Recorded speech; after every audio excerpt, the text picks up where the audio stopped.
Good afternoon from Nairobi, Kenya's capital. It's 1 p.m. and you are tuned in The Ambassador. I am your ambassador, Paul Madenge, studying in the gap for Susan Nganga.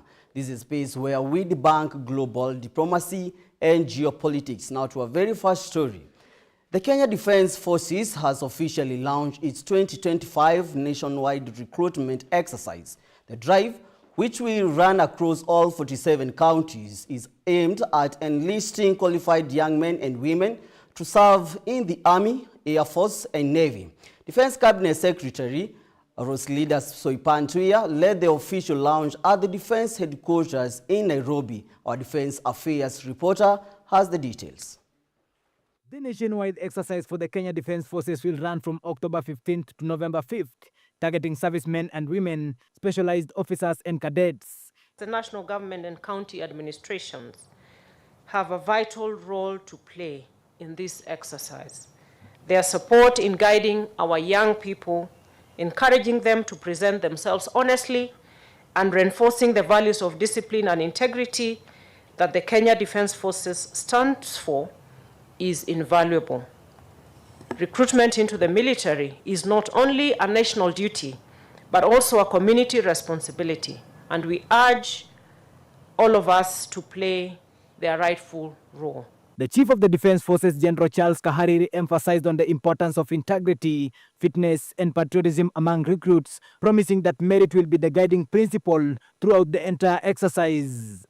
Point to note, this exercise is starting officially today, and it will end on 25th of October.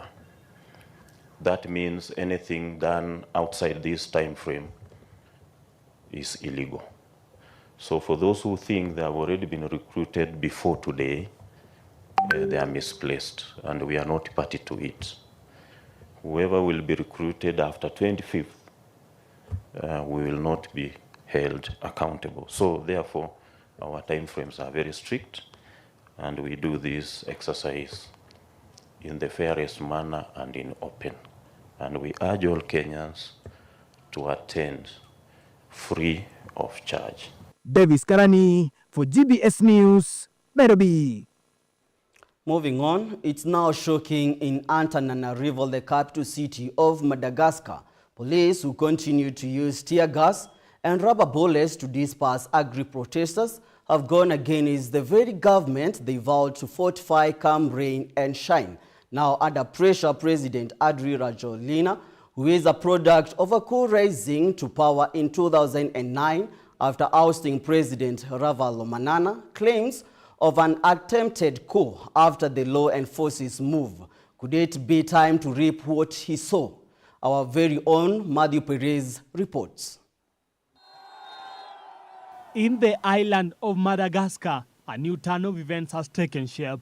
The police shifted sides and joined the streets this time round with no tear gas, but singing anti-government songs with protesters.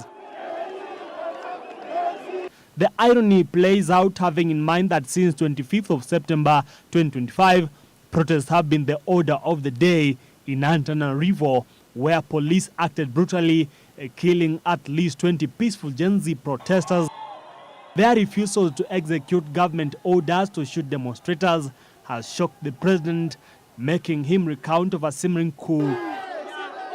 An elite military unit, CAPSAT, announced that it will take control of the armed forces, going forward to even appoint General Demosthenes Pikulas as head of the army. This comes after embattled president appointed Army General Zafi Sambo in a bid to quell the youth-led demos against his rule, saying that this move was necessary to restore order and the citizens' trust. All eyes are now on President Andry Rajoelina as the marchers pile more pressure on him to leave office, though he remains contumacious, asking the nation to grant him a year more. Matthew Perez for GBS News. Now moving on, with presidential elections just a week away, political tensions are boiling over in Ivory Coast, in the economic capital Abidjan. Police used tear gas to disperse protesters who defied a government ban on opposition-led march. Demonstrators took to the streets to voice their anger over President Alassane Ouattara's bid for a fourth term and exclusion of key opposition candidates. As arrests were made and journalists detained, concerns are growing over the state of democracy in one of the West Africa's most influential nations. Tensions flared in Abidjan as police fired tear gas to disperse protesters, defying a ban on an opposition march. I'm here for the march, but the police are brutalizing us. They're arresting our brothers and sisters and taking them away. Our march is peaceful. We haven't broken anything, so why are they assaulting us? We came to the designated location in Kokori, Sijin for the march, but then the police came and fired tear gas at us. Anyway, this year we're deciding to all go to the cemetery or the central jail because your freedom and dignity cannot be taken away from you. So that's why I came to the march. That's why I came out today. Before sunrise, security forces blocked roads and set up barricades, but small groups still gathered, chanting against President Alassane Ouattara's controversial bid for a fourth term. We do not want a fourth term. We say no. We want our country back. We want to be free. Our ideology is love. Our ideology, and we ask calmly, without insults or blunders, without guns, without machetes, without sticks. We only ask that the President of the Republic of Ivory Coast steps back. He should step back because Ivory Coast is a democratic country.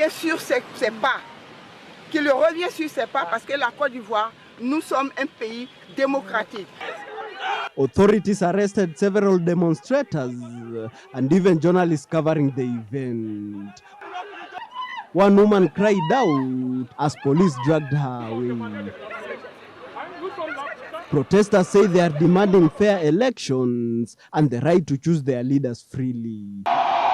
President Ouattara, who has been in power since 2010, says he must run again due to the country's economic and security challenges. But critics accuse him of undermining democracy by changing constitutional term limits, a growing trend in West Africa. With the election set for October 25th, tensions are rising and the opposition vows to keep pushing back. Elvis Muyodi, GBS News. With that story from Elvis Muyodi, let's take our first short break. We will be right back with more as we debunk global diplomacy and geopolitics. Stay tuned. Have this. They awaken your consciousness of your oldness.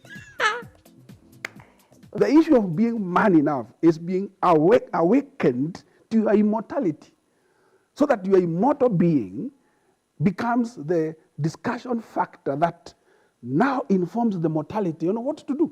Today we are talking about boy child, and you're asking a question: are you a man enough? Yeah. Say, I do. So for men to be men enough, they need to have somebody who speaks in several dimensions, speaks over them. He who walks with the wise becomes wise. So there is the issue of impartation. Speaks into them, speaks to awake them to the heroes that they are, the champions that they are. Mm-hmm. As iron sharpens iron, so another man sharpens another. So there is a deliberate awakening of the mature men.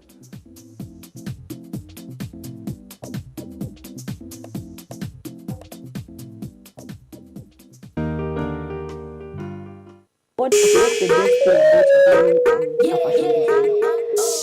best thing is that you can make something for yourself. May I just say that? Like, you can just let your mind be creative. You're not limiting it, and you create something, and every time I make something, I just look at it and I'm like, wow. Yeah. What do you mean? I just be like that. Yes. And what do you think is required for someone to make it in the fashion industry? So umekuja na mapochopocho. You've come with like really amazing things. Utatuanzia na answer from the front kuja to the back. Okay. That is something when you look at it like this, you'll have to sit down and figure it out. Like, how did this person make this wallet? You see, this is art. You can also create yarn from like t-shirts. Yes. So that's what I'm trying to change. I want to create sustainable fashion where you don't have to go and buy yarn to crochet. You can just create yarn at your space, or you can go and thrift clothes, clothes made of yarn. Yeah.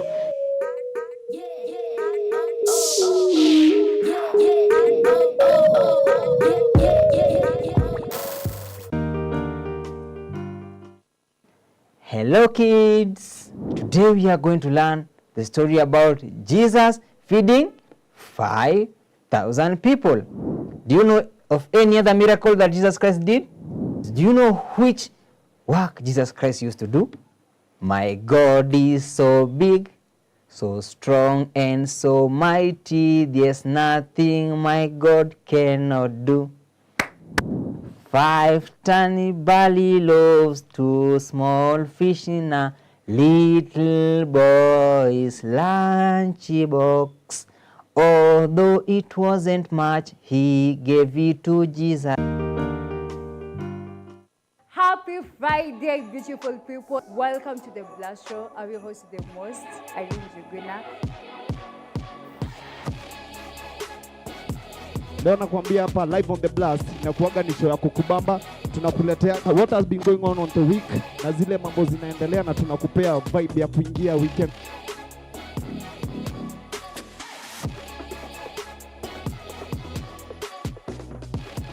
Vitegeo, mbona kinya umechange jila.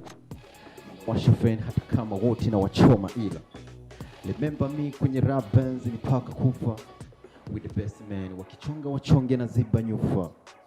Acha nife kwenye raft, maana wewe dawa njoo unipe tu. Nikichoka hasu unaninyosha unanipanga kwenye bedi tu. Mapenzi yetu kayalinde hata kama wote watachonga tu. I'm an actor, nakuwa director pia. Director wa acting ama. So acting na music unazimerge aje pamoja, na umeact which type of ni movies ama drama ama series? Na ulijua aje like unaweza act, unaweza rap? Nimeact ni short movie, ni love short movie. Nimeandika mimi, ka direct mimi, hasa nikacheza pia.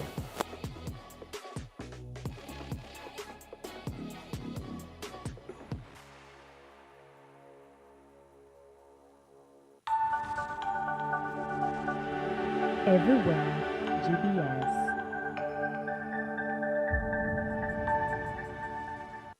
Welcome back to The Ambassador as we break down the development news for you and get the bigger picture on what's happening globally.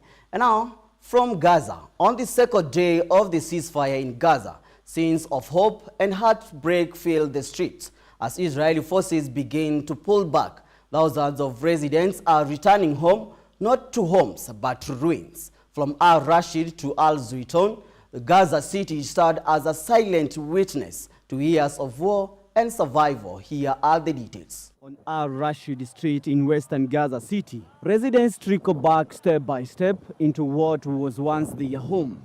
Many return from years of displacement, carrying memories and fragments of their past lives. The street, once alive with markets and children's laughter, now lies in ruins.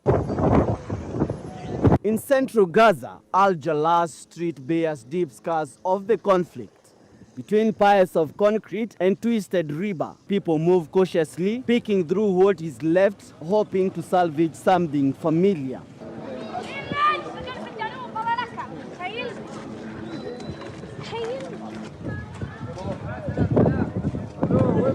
Further east, the Al-Zaitun neighborhood reveals devastation on an unimaginable scale. Rows of destroyed buildings stretch to the horizon, a grim reminder of the bombardments that ravaged the city.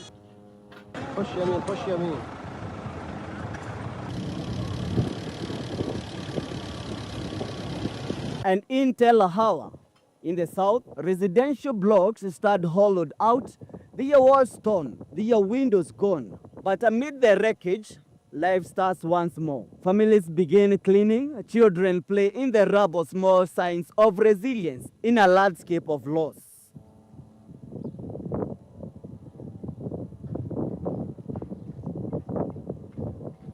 Despite the widespread destruction, the people of Gaza are returning determined to rebuild from the ashes. After the 2 long years of displacement, they are reclaiming not just their homes, but their hopes.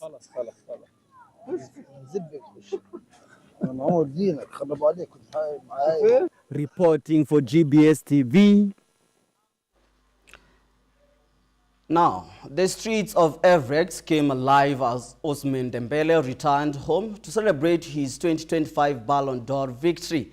Greeted by a sea of supporters, the French star soaked in the moment, waving to fans, smiling and delivering a heartfelt speech in his hometown language. Dembele expressed deep gratitude to his family, coaches and his people, calling the moment a dream come true.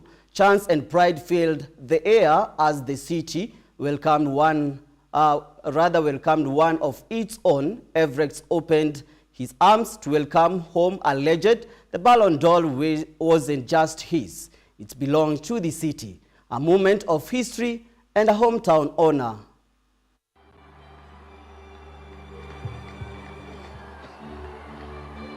Voilà, à chaque moment difficile, vous avez été ma force. Voilà, j'essaye toujours de revenir à Évreux pour passer vous voir, vous faire un coucou. Et voilà, mon enfance ici à Évreux, elle a été exceptionnelle, que ce soit au quartier de la Madeleine ou que ce soit dans différents clubs. Hey! Ousmane! Ousmane! Ousmane!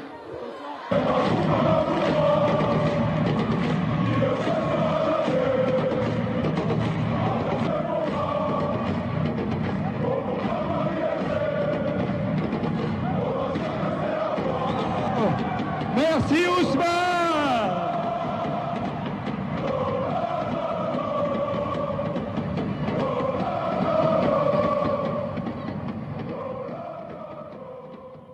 As Dembele returns back home. That's how we wrap up today's edition of The Ambassador. I have been your ambassador, Paul Mathenge, studying on the gap for Susan Nganga. It has been great having you on the board here on GBS TV Africa. Stay tuned for the updates throughout the day and be sure to join The Ambassador every day as we continue to debunk global diplomacy and geopolitics. Thank you for your time and company. Until then, goodbye.